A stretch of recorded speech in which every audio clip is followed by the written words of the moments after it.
Katatapos ko lang kumain, kamsat. Ang sarap nung beef noodles na in-order ko, kamsat. Busog na busog ako, saka good for two talaga.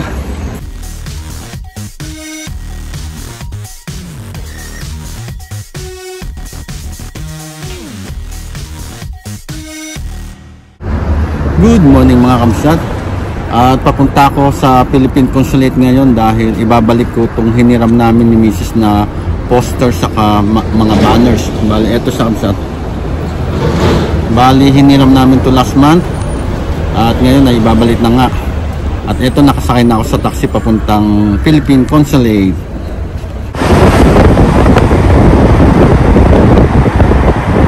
Nandito na tayo sa Marifor, Bombay. Tapos ewan ko pala kung sa flyover to dadaan o dito sa ilalim lang.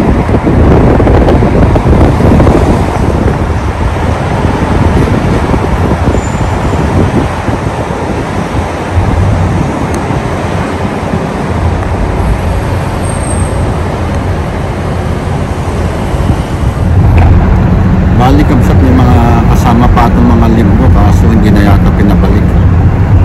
At ang pagbibigyan ko nito sa Philippine Consulate ay si Sir Rene, yung nagbigay din sa akin dati last month.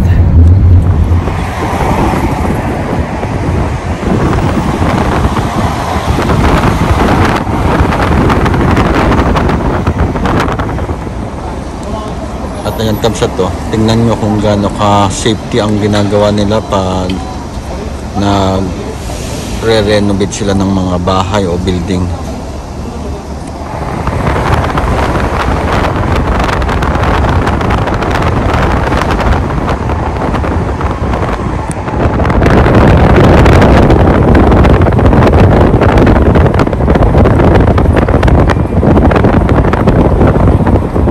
Dito na ako kamsat sa Philippine Consulate at pupunta muna ako sa Starbucks para bumili ng kape nila.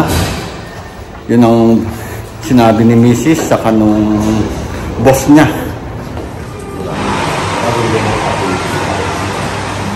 Ayun kamsat, bali 6 na kape ang binili ko. 4 na coffee latte saka 2 Americano. Bali malalaki na ang binili ko kamsat para sa kanila. So, eto na yung 2 hot Americano.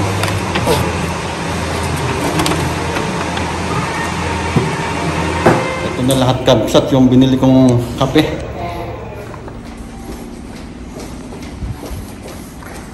Nandito na ako sa Philippine Consulate kamsat.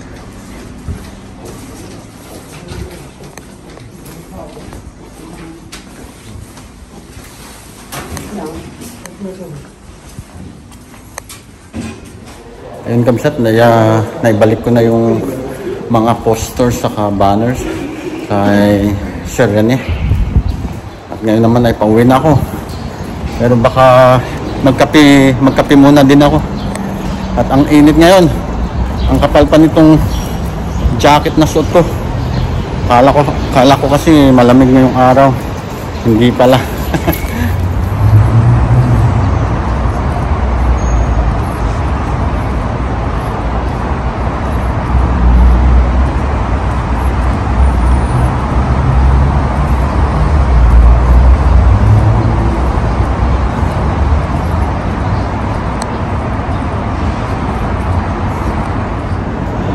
Nandito ako sa Starbucks na pinagbilihan ko kanina kabsat ng kape. Bali dito na din ako bumili ng drinks ko. At hindi pala kape ang binili ko. Bali itong raspberry drinks na lang. Ayaw ko muna magkape ngayon kabsat kasi baka sumpungin na naman ako ng vertigo. Kasi last week nung uminom ako ng kape, tapos uminom din ako ng konting beer. Sinumpong. Nahilo ko ng 2 araw. Grabe. Hindi ko alam kung dahil sa kape yun o sa beer. Ito yung view kabsat dito sa labas ng Starbucks. Itong kalsada na to ay yung Yan'an Road.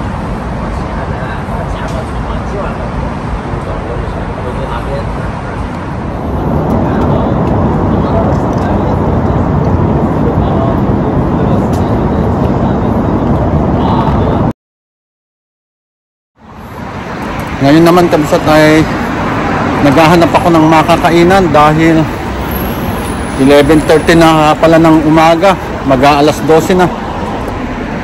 Kaya pala medyo nagugutom na ang aking tiyan.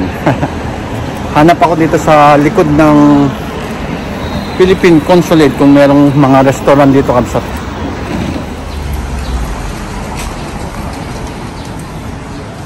Itong nilalakadan ko ngayon kabsat ay ang Panyo Road, corner ng kanto ng Yan'an Road.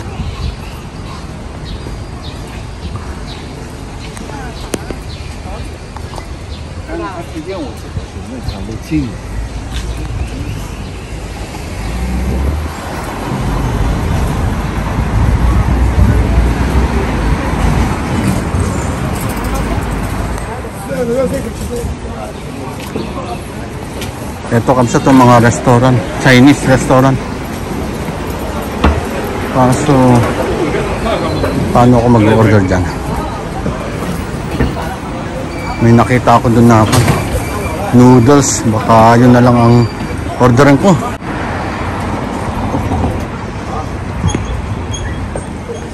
Ang galing nitong lutuan nila kabsat to. Lutuan ng tinapay. Yan o dyan. Mainit dyan. Bali, ayun yung in-order ko kabsat. Tinuro ko na lang kasi hindi ko alam sabihin sa Chinese.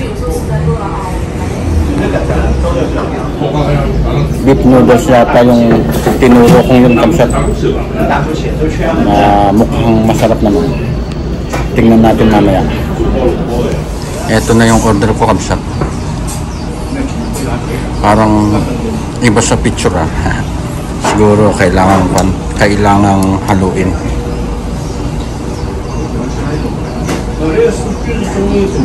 Tama ako kabsat. Beef nga. Ito oh. Ang dami ng isang order. Good for two. Kain tayo ng noodles kabsat.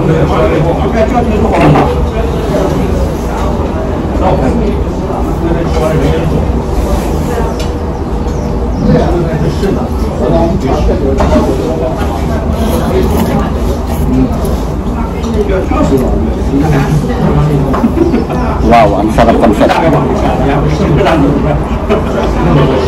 Saka ito, fresh na noodles.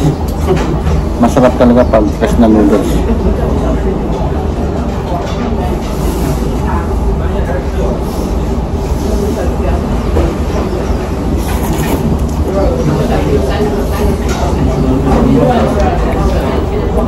Ang sarap talaga.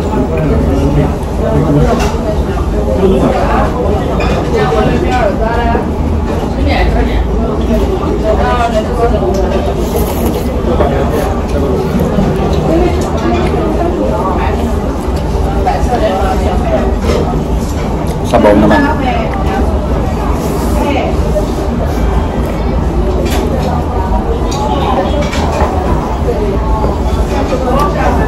Wow, ang sarap.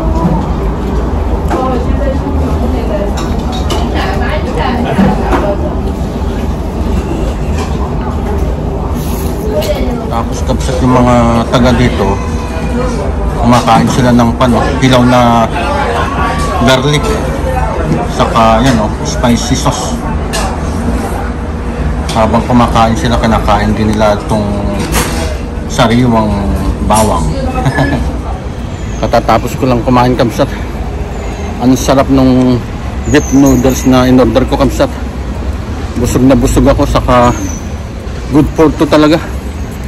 Inubos ko na kasi sayang. Ngayon naman ay babalik na ako doon sa Yan'an Road para sumakay ng bus 71 kabsat. Pabalik ng bahay.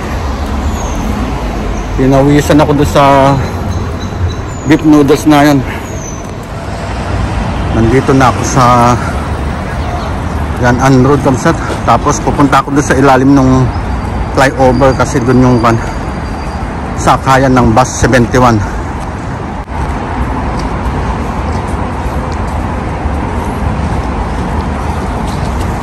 Bali dyan ako tatawid.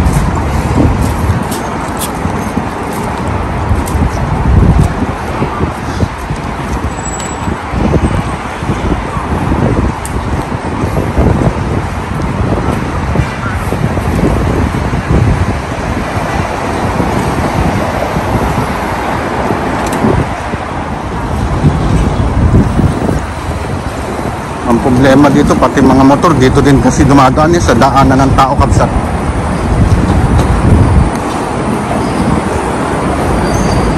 Pero pag may pulis, ganyan ang ginagawa nila. Kunwari bumababa din sila. Kunwari naglalakad din sila.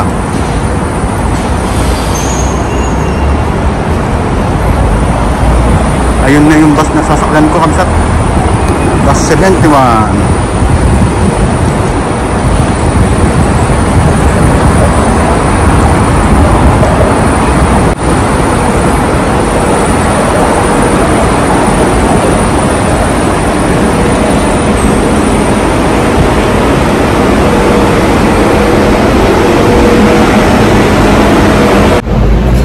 Nandito na ako sa loob ng bus, kabsat.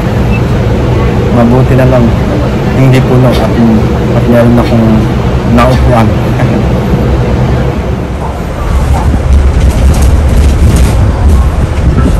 Itong bus na to, kabsat, may sariling